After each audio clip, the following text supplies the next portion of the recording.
Hello and welcome to the channel Jai Study. My name is Priyanshu Dubey. अब से थोड़ी देर पहले एक वीडियो डाला है मैंने जिसमें ब्लैक सी के चारों तरफ कौन कौन से देश हैं इसके बारे में एक शॉर्ट ट्रिक बताई है। उसके साथ ही साथ मैंने ये भी बताया है कि कौन कौन से स्ट्रेट हैं। स्ट्रेट का मतलब क्या होता है? स्ट्रेट होते हैं, स्ट्रेट का मतलब होता है एक ऐसा चैनल, एक प्राकृतिक चैनल ऐसा जो किन्हीं दो वाटर बॉडीज को ऐड करता है, उसे कहते हैं स्ट्रेट।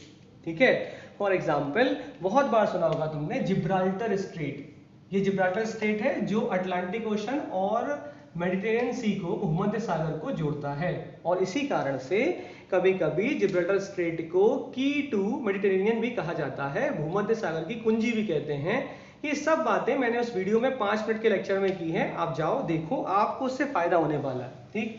हम लोगों ने कल पढ़ लिया था पंचायत के बारे में। पंचायत में हम लोगों ने क्या क्या पढ़ा था, तो ध्यान से देखना है हमें कि पंचायत में हम लोग बलवंत राय मेहता कमेटी, उसके बाद अशोक मेहता कमेटी, उसके बाद जीवी के राव कमेटी और अंत में हमने एल.एन. सिंघवी कमेटी कवर की थी। और साथ में मैंने आपको बताया था कि इसको याद करने का तरीका है बगल, BAGL, बगल बगल गाना है ना, मैं तेरे अगल बगल, तो बगल से याद रखो। यूपीपीसीएस के रिव्यू ऑफिसर के 2017 के मेंस में इसमें पूछा गया कि बताइए कब बनाई गई, तो याद रखो 1957 में जवाहरलाल नेहरू सरकार ने बलवंत राय मेहता कमेटी को बनाया। क्यों बनाया? कम्युनिटी डेवलपमेंट प्रोग्राम जो पहले से चल रहा है और नेशनल एक्सटेंशन सर्विस जो पहले से चल रही थी 1953 से, उसको देखने के लिए, क्योंकि उसका एग्जीक्यूशन सही से नहीं हो पा रहा था, इसलिए बलवंत राय मेहता कमेटी को बनाया गया। और फाइनली बलवंत राय मेहता कमेटी ने रिकमेंड किया कि अगर इनके काम को, कौन, कम्युनिटी डेवलपमेंट प्रोग्राम और नेशनल एक्सटेंशन सर्विस के काम को सही से सुचारू रूप से करना है तो कलेक्टिव डिसीजन मेकिंग करनी पड़ेगी। कलेक्टिव डिसीजन मेकिंग कैसे होगी पूछा गया। तो कलेक्टिव डिसीजन मेकिंग के लिए बलवंत राय मेहता कमेटी ने यह रिकमेंड किया कि डेमोक्रेटिक डिसेंट्रलाइजेशन अगर कर दिया जाए, का मतलब लोकतांत्रिक विकेंद्रीकरण अगर हो जाए। कैसे होगा लोकतांत्रिक विकेंद्रीकरण? कि अगर सेंटर में चुनाव हो रहे हैं, स्टेट में चुनाव हो रहे हैं, तो इसकी तर्ज पर विलेज में भी चुनाव कराए जाए, तभी तो डेमोक्रेटिक डिसेंट्रलाइजेशन हो सकता है। लोकतांत्रिक विकेंद्रीकरण का मतलब लोग उस तंत्र से कैसे जुड़ पाएंगे? तभी जुड़ेंगे जब चुनाव में भाग लें, चुनाव में खड़े हों, और उसके द्वारा ही ये लोकतांत्रिक विकेंद्रीकरण, मतलब केंद्र से सत्ता नीचे की ओर जा रही है, ये तभी संभव है। इसके बाद 20 साल के बाद 1977 में, 1977 में जनता दल की सरकार ने एक अशोक मेहता कमेटी गठित की और अशोक मेहता ने अपनी कमेटी की रिपोर्ट में रिकमेंड करते हुए बोला कि पंचायत को 2 स्तर पे होना चाहिए। कौन से 2 स्तरों पे होना चाहिए? एक होना चाहिए डिस्ट्रिक्ट पंचायत और एक होना चाहिए ग्राम पंचायत। अच्छा, एक चीज और, बलवंत राय मेहता ने डेमोक्रेटिक डिसेंट्रलाइजेशन के साथ साथ एक बात और की। वो क्या की? उन्होंने बोला कि पंचायत जनरली 3 स्तर पे होनी चाहिए। कौन से 3 स्तर पे होना चाहिए? बलवंत राय मेहता ने कहा कि एक होना चाहिए विलेज पंचायत, उसके बाद ब्लॉक पंचायत और फिर डिस्ट्रिक्ट पंचायत। ठीक है, ग्राम पंचायत, ब्लॉक पंचायत और डिस्ट्रिक्ट जिला पंचायत। ये बलवंत राय मेहता कमेटी ने रिकमेंड किया था। अशोक मेहता कमेटी ने क्या बोला कि हाँ ठीक, 3 स्तर पे नहीं होनी चाहिए, पंचायत 2 स्तरों पे होनी चाहिए। कौन से 2 स्तर? एक होगा डिस्ट्रिक्ट पंचायत और एक होगा मंडल पंचायत। ठीक। अशोक मेहता कमेटी ने न्याय पंचायत की भी बात की थी, लेकिन क्योंकि 1977 में जनता दल की सरकार ज्यादा दिन तक चल नहीं पाई, लड़खड़ा गई और गिर गई फाइनली, इसलिए अशोक मेहता कमेटी की रिपोर्ट्स, जो रिकमेंडेशन थी, वो लागू नहीं हो पाई। ठीक है। उसके बाद 1985 में प्लानिंग कमीशन ने एक रिपोर्ट, एक कमेटी बनाई जिसके हेड थे जीवी के राव।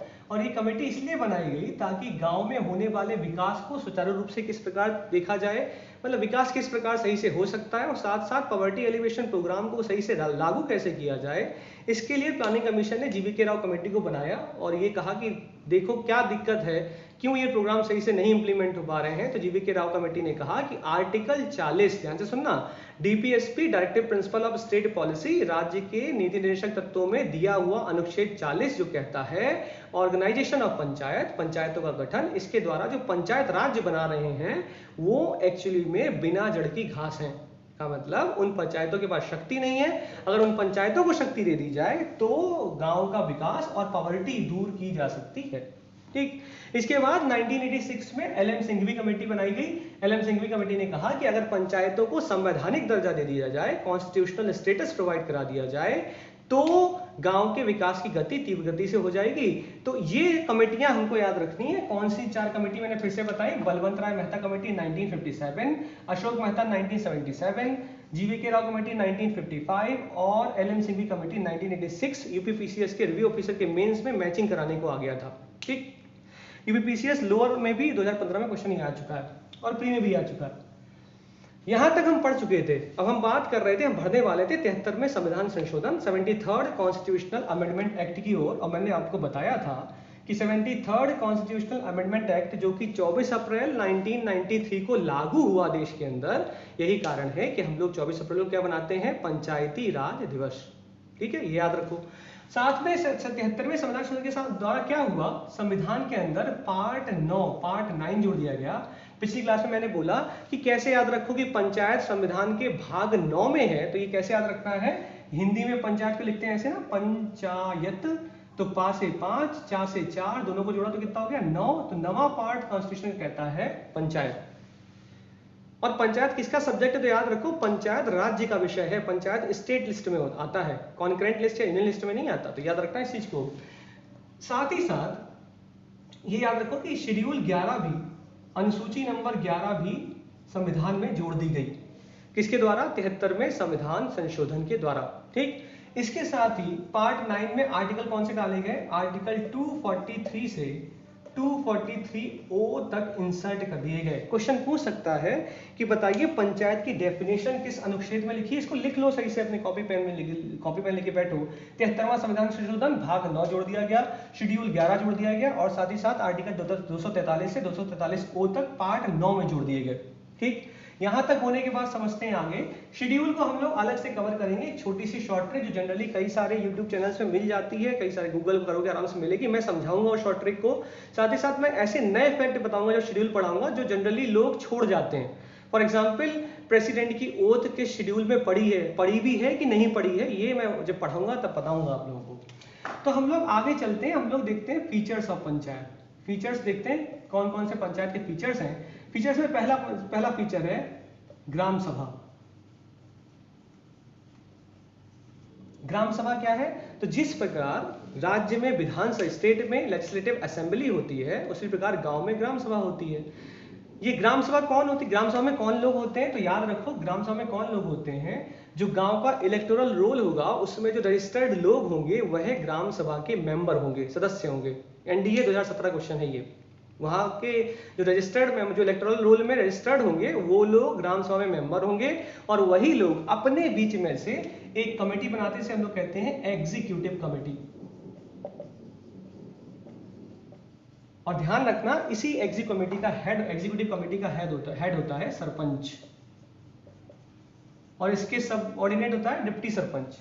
ठीक है, तो याद रखो ग्राम सभा वह बॉडी, जैसे स्टेट में लेजिस्लेटिव असेंबली विधानसभा है, वैसे ही गांव में ग्राम सभा है। इसका मतलब ग्राम सभा को यह शक्ति दे दी गई है कि वह गांव के अंदर होने वाले किसी भी तरह के विकास को अपनी संस्तुति के द्वारा ही लागू करने देगा। मतलब अगर मान लेते हैं कोई माइनिंग के लिए कोई कंपनी पहुंची कि हम खुदाई करेंगे, और पता लगा उस गांव में कोई एक ऐसा कल्चर है जो उस खुदाई से रिलेटेड है, तो ग्राम सभा चाहे तो उस खुदाई को रोक सकती, उसको ऑर्डर ही नहीं देगी खुदाई करने के लिए। तो ये ग्राम सभा की पावर है, एक्चुअली ध्यान रखिए इस चीज को। आगे चलते हैं पंचायत के ऑर्गेनाइजेशन के बारे में। सेकंड फीचर है उसका ऑर्गेनाइजेशन। तो पंचायत का ऑर्गेनाइजेशन का मतलब पंचायत कितने स्तर पे है, तो याद रखो कि पंचायत 3 स्तरों पे बनाई गई है। जनरली हर राज्य में पंचायत 3 स्तर पे है। कौन से 3 स्तर है, पहला है विलेज पंचायत, दूसरा है ब्लॉक पंचायत, और तीसरा है डिस्ट्रिक्ट पंचायत। ठीक, लेकिन एक शर्त रखी गई है कि अगर किसी राज्य में जनसंख्या पॉपुलेशन 20 लाख से नीचे होगी, 20 लाख से कम है, तो उस राज्य में पंचायत 2 स्तरों पर होगी। कौन से 2 स्तर होंगे, एक होगा विलेज पंचायत और एक होगा डिस्ट्रिक्ट पंचायत। का मतलब बीच का इंटरमीडिएट लेवल नहीं होगा। ठीक है, याद रखो सीडीएस का क्वेश्चन है, ये आ चुका है कि कितने लाख जनसंख्या होगी तो कोई किसी राज्य की पंचायत 2 स्तर पे होगी। तो याद रखो 20 लाख से अगर कम जनसंख्या है तो 2 स्तर पे पंचायत होगी। ठीक, आगे चलते हैं। अब देखते हैं इलेक्शन। इलेक्शन कैसे दिखते हैं, देखो मैंने बोला कि 3 स्तर पे पंचायत होगी। कौन सा स्तर, विलेज पंचायत, तो ये हो गया विलेज पंचायत, ये हो गया ब्लॉक पंचायत, और ये हो गया डिस्ट्रिक्ट पंचायत। अब इलेक्शन देखने वाले हैं हम लोग। तो यहाँ पर जो मेंबर्स का इलेक्शन होता है, चाहे वो विलेज पंचायत, यहाँ पे लिख लेता हूँ, चाहे वो विलेज पंचायत हो, चाहे वो ब्लॉक पंचायत हो, और चाहे वो डिस्ट्रिक्ट पंचायत हो, यहाँ पर जो मेंबर का इलेक्शन होगा वो डायरेक्ट प्रत्यक्ष रूप से होगा। तो याद रखो कि मेंबर्स का इलेक्शन तीनों स्तरों पर डायरेक्ट प्रत्यक्ष रूप से होता है। रट्टा लगा लेना इस चीज को। साथ में बताता हूं कि ये जो विलेज पंचायत है, यहाँ पर जो चेयरपर्सन होगा, जो चेयरमैन होगा, अध्यक्ष होगा, ये डिस्ट्रिक्ट पंचायत में जो चेयरपर्सन होगा, या फिर जो ब्लॉक पंचायत में जो चेयरपर्सन होगा, और साथ में डिस्ट्रिक्ट पंचायत में जो चेयरपर्सन होगा, इसका इलेक्शन किस प्रकार होगा? तो याद रखो, चेयरपर्सन जो डिस्ट्रिक्ट पंचायत पर होगा, इसका इलेक्शन होगा इनडायरेक्ट। चेयरपर्सन जो ब्लॉक पंचायत में होगा, इसका इलेक्शन होगा इनडायरेक्ट। लेकिन जो चेयरपर्सन विलेज पंचायत पे होगा, उसका इलेक्शन डायरेक्ट भी हो सकता है, इनडायरेक्ट भी हो सकता है। यह राज्य की विधानसभा पर डिपेंड करता है कि ग्राम स्तर पर जो चेयरपर्सन होगा उसका इलेक्शन कैसे करवाया जाए। फिर से बोलता हूं मैं, ये सीडीएस के 2018 के पेपर में रखा हुआ क्वेश्चन था कि कौन सा स्टेटमेंट गलत है। उसमें एक स्टेटमेंट लिखा हुआ था कि तीनों ही स्तरों पर, चाहे वो विलेज हो, चाहे वो ब्लॉक हो, और चाहे वो डिस्ट्रिक्ट पंचायत हो, उन तीनों ही स्तरों पर चेयरपर्सन का चुनाव प्रत्यक्ष रूप से डायरेक्टली किया जाता है। गलत या सही? तो गलत है ये, क्योंकि तीनों स्तर पर नहीं, ब्लॉक पंचायत और डिस्ट्रिक्ट पंचायत पर चेयरपर्सन का चुनाव इनडायरेक्ट होता है, अप्रत्यक्ष होता है। जबकि विलेज पंचायत में वो कैसा होगा, यह स्टेट लेजिस्लेचर डिफाइन करेगी। यहां तक समझ में आ गया? तो डायग्राम अच्छे से याद कर लो। मेंबर तीनों स्तरों पर डायरेक्ट इलेक्शन, प्रत्यक्ष चुनाव होगा, लेकिन चेयरपर्सन जब चुने जाएंगे तो यहां पर इनडायरेक्ट अप्रत्यक्ष रूप से, यहां पर इनडायरेक्ट अप्रत्यक्ष रूप से, लेकिन यहां पर जो स्टेट लेजिस्लेचर कहेगी उस हिसाब से यहां का अध्यक्ष चुना जाएगा। समझ में आ रहा? मैं कह चुका हूं, मैं बता चुका हूं कि विलेज पंचायत पर जो बॉडी होती है उसे कहते हैं ग्राम सभा, और ये ग्राम सभा में एक एग्जीक्यूटिव कमेटी होती है। इस एग्जीक्यूटिव कमेटी का हेड होता है सरपंच। ठीक है। अगर मैं ब्लॉक पंचायत पे पहुंचूं तो इसे कहते हैं हम लोग पंचायत समिति, और इस पंचायत समिति का हेड होता है प्रधान। ठीक। अगर मैं ऊपर पहुंचूं जिसे कहते हैं जिला परिषद, तो इस जिला परिषद का प्रमुख होता है जिला प्रमुख। ठीक है। तो ये याद रखो, direct direct direct direct indirect indirect, लेकिन डायरेक्ट डायरेक्ट स्टेट लेजिस्लेचर पे डिपेंड करेगा। ये हो गया कंप्लीट। अब देखते हैं पंचायत का टेन्योर या टर्म, कार्यकाल कितना होता है, तो टर्म देख लिया जाए। तो याद रखो कि पंचायत का टर्म इन जनरल सामान्यता होता है 5 ईयर। ठीक है। इन जनरल होता है 5 साल, लेकिन ये कहा गया कि मान लीजिए कोई पंचायत 5 साल कंप्लीट करने से पहले, मान के चलते हैं कि एक पंचायत बनी, लेकिन वह 3 साल के अंदर डिसॉल्व हो गई, 3 साल के अंदर डिसॉल्व हो गई, तो संविधान कहता है, 73वां संविधान संशोधन कह रहा है कि अगर कोई पंचायत अपना टर्म पूरा नहीं कर पाती है और बीच में ही डिसॉल्व हो जाती है, तो 6 महीने के अंदर नई पंचायत का गठन करना पड़ेगा। तो थंब रूल पॉलिटी में याद कर लो, अगर तुम्हें कुछ भी नहीं आ रहा और कोई ड्यूरेशन पूछे तो आंसर होता है जनरली 6 मंथ। ये थंब रूल है। बाकी तो मैं बताऊंगा 14 डेज और कहां पर 30 डेज लगाया जाता है पॉलिटी के अंदर, लेकिन जनरली थंब रूल है कि जब तुम्हें कुछ नहीं आ रहा, कि तुम भूल गए हो, तो याद रखो 6 मंथ तुक्का ले सकते हो। ठीक। तो याद रखो कि अगर पंचायत बीच में डिसॉल्व हो गई तो 6 महीने के अंदर चुनाव कराना पड़ेगा, लेकिन जो नई पंचायत आएगी उसका टर्म रिमेनिंग 2 ईयर, 2 साल कहलाएगा, ना कि 5 साल होगा। समझ में आ रहा है ना? 3 साल जो पंचायत रह गई है, -5 में से उसको माइनस करोगे, जो रिमेनिंग टर्म है उतने टर्म के लिए नया पंचायत का गठन होगा। लेकिन एक शर्त और रख दी गई कि मान लें कि पंचायत 4 साल 7 महीने या 4 साल 6 महीने तक रही और उसके बाद डिसॉल्व हो गई, तो संविधान कहता है कि 6 महीना अगर किसी पंचायत के, मतलब ये डिसॉल्व हुए 4.5 साल में, लेकिन 6 मंथ तो बचे हुए हैं, तो इस कंडीशन में नए पंचायत का गठन नहीं किया जाएगा। मतलब इलेक्शन तुरंत नहीं होगा, जब ये गठित होगी तभी इलेक्शन करवाया जाएगा। मतलब हर 5 साल में इलेक्शन होगा तभी इलेक्शन होगा। समझ में आ गया ना ये? तो चले आगे। हम लोगों ने क्या क्या देख लिया? हमने इलेक्शन देख लिया, ऑर्गेनाइजेशन देख लिया, ग्राम सभा देख लिया। अब देखते हैं एज ऑफ क्वालिफिकेशन। मेंबर के लिए एज ऑफ क्वालिफिकेशन क्या है? तो याद रखो, मेंबर के लिए एज ऑफ क्वालिफिकेशन है 21 साल। ध्यान देना इस चीज को। अगर मैं कहूं लोकसभा के मेंबर बनने का क्वालिफिकेशन, तो आंसर आएगा 25 साल। लेकिन अगर मैं कहूं ग्राम सभा के अंदर या किसी भी स्तर पर मेंबर बनना है अगर पंचायत में, तो उम्र कितनी होनी चाहिए? तो आंसर आना चाहिए 21 साल। ये डिफरेंस है। जनरली इसको लोग पढ़ते नहीं है, छोड़ देते हैं और आंसर मार के जाते हैं 25 साल, जो कि लोकसभा के लिए चाहिए मेंबर बनने के लिए। अगर आप पंचायत में मेंबर बनना चाहते हो तो मेंबर की एज होनी चाहिए 21 साल। ठीक है, ये कंप्लीट हो गया। आगे चलें तो हम लोगों ने क्या क्या पढ़ लिया? हम लोगों ने टर्म पढ़ लिया, एज पढ़ लिया, और हम लोगों ने ऑर्गेनाइजेशन देख लिया, ग्राम सभा देख ली। अब देखते हैं रिजर्वेशन, आरक्षण कैसे मिलता है। तो देखो, एससी और एसटी को, शेड्यूल कास्ट और शेड्यूल ट्राइब को, उनकी जो पॉपुलेशन है उसके अनुपात के हिसाब से रिजर्वेशन प्रोवाइड कराया जाता है, प्रोपोर्शनल, उनके प्रोपोर्शन के अकॉर्डिंग उनको रिजर्वेशन दिया जाता है, ठीक है। लेकिन पंचायत में एक फायदा है, मतलब पंचायती राज में एक फायदा हो गया, महिलाओं को 1/3 रिजर्वेशन प्रोवाइड कराया गया है।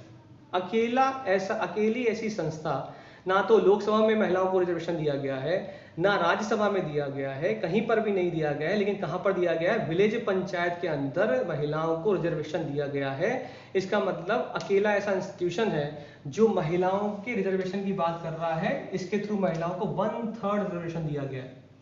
लोकसभा में नहीं दिया गया, राज्यसभा में नहीं दिया गया, विधान परिषद में नहीं दिया गया, विधानसभा में नहीं दिया गया, तो कहां दिया गया, सिर्फ और सिर्फ पंचायत में। कितना रिजर्वेशन दिया गया, 1/3 रिजर्वेशन।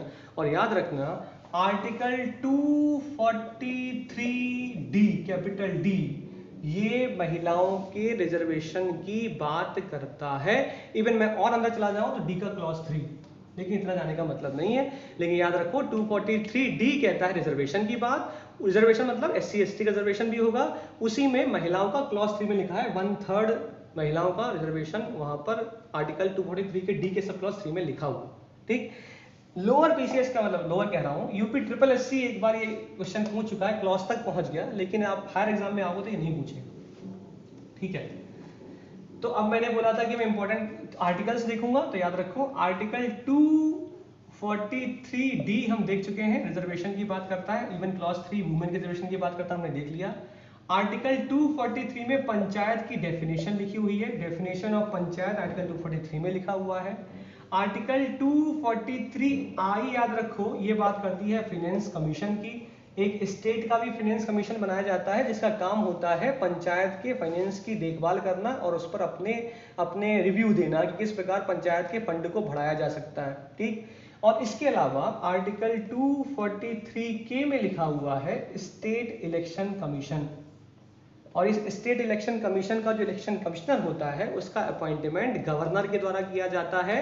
क्वेश्चन पूछा जाता है कि बताइए बताइए पंचायत का चुनाव कौन करवाता है, या फिर पूछ लेगा बताइए भारत का इलेक्शन कमीशन इनमें से किसका चुनाव नहीं करा सकता, लिख देगा 1 प्रेसिडेंट, 2 लोकसभा, 3 लेजिस्लेटिव असेंबली और 4 लिख देगा पंचायत। तो इसका आंसर क्या होने वाला है कि जो इलेक्शन कमीशन है, जो चुनाव आयोग है, वो इसका कराता है, इसका कराता है, इसका कराता है, लेकिन इसका चुनाव कराता है स्टेट इलेक्शन कमीशन, राज्य का चुनाव आयोग, ना कि इलेक्शन कमीशन।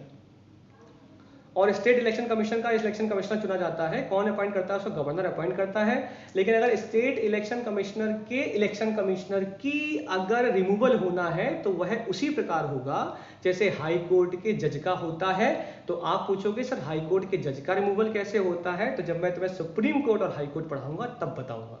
अभी क्या याद करना है, बस इतना कि state election commissioner article 243K में लिखा है और पंचायत और म्युनिसिपैलिटी का चुनाव स्टेट इलेक्शन कमीशन के द्वारा करवाया जाता है, ना कि इलेक्शन कमीशन जो आर्टिकल 324 में लिखा है उसके द्वारा, ठीक है। तो हम लोगों ने पंचायत के जितने भी बेसिक फीचर्स थे उतने सब कुछ हमने देख लिए हैं। हमने देख लिया ग्राम सभा के बारे में, हमने देख लिया सरपंच कहाँ पर होता है। अच्छा हाँ, एक चीज और याद रखना, 73वें संविधान संशोधन के द्वारा ये मैंडेट कर दिया गया कि ग्राम सभा की कम से कम साल में 2 बार मीटिंग तो करानी ही पड़ेगी। अगर ऐसा सरपंच नहीं कराते हैं तो सरपंच के पद को खाली मान लिया जाएगा। नंबर 2, ग्राम सभा में जो कोरम मीटिंग चलाने के लिए होनी चाहिए वो 1/10 होनी चाहिए, 1/10 ऑफ द टोटल स्ट्रेंथ। ये कोरम क्या होता है, इसे कहते हैं गण पूर्ति। वह है संख्या जो किसी मीटिंग को चलाने के लिए चाहिए, उसे कहते हैं कोरम। हम लोग लोकसभा में और राज्यसभा में भी पढ़ेंगे जाके कि कोरम कितनी चाहिए होती है वहां पर। अभी याद कर लो 1/10 ग्राम सभा के लिए, ठीक। तो हम लोगों ने लगभग पंचायत के सभी पॉइंट जो एग्जामिनेशन पॉइंट ऑफ व्यू से इंपॉर्टेंट है वो सारे हमने देख लिए हैं। पंचायत में इससे बाहर जनरली आता नहीं है। एक एक्ट बच गया है PESA, तीसरा एक्ट, इसको अलग से कवर करेंगे क्योंकि बहुत बड़ा टॉपिक है, वो छोटे से में खत्म नहीं हो सकता। बस ये याद रखना है कि ऑर्गेनाइजेशन जो मैंने बताया, जो मैंने टर्म बताया, जो मैंने आर्टिकल बताए हैं वो सारे इंपॉर्टेंट है। जो मैंने रिजर्वेशन बताया वो बहुत इंपॉर्टेंट है। एज ऑफ क्वालिफिकेशन 21 साल है, ये बहुत इंपॉर्टेंट है। ये याद रखो। और साथ में एक फैक्चुअल क्वेश्चन मैं पहले लेक्चर में बता चुका हूं कि पहली बार 2 अक्टूबर 1959 को प्रधानमंत्री ने इनॉग्रेट किया था पंचायती राज इंस्टीट्यूशन को। कहां पर? राजस्थान के नागौर जिले में। और इसको फॉलो किसने किया था? आंध्र प्रदेश। इसका मतलब पहले नंबर पे पंचायती राज इंस्टीट्यूशन कहां बना था? राजस्थान। दूसरे नंबर पे आंध्र प्रदेश। इसको याद रखना। इन्हीं शब्दों के साथ खत्म करते हैं इस लेक्चर को। डिस्क्रिप्शन बॉक्स में जाइए, ज़्यादा से ज़्यादा टेलीग्राम ग्रुप पे जुड़ने की कोशिश करिए, व्यू करिए ज़्यादा से ज़्यादा इस वीडियो को, सब्सक्राइब करिए चैनल को, शेयर करिए लोगों के साथ। अगर आपको अच्छा लग रहा है तो शेयर करना बहुत ज़रूरी है। और कल हम लोग पढ़ेंगे कोई एक नया टॉपिक कुछ खोज के लाएंगे। इन्हीं शब्दों के साथ जय हिंद, जय भारत।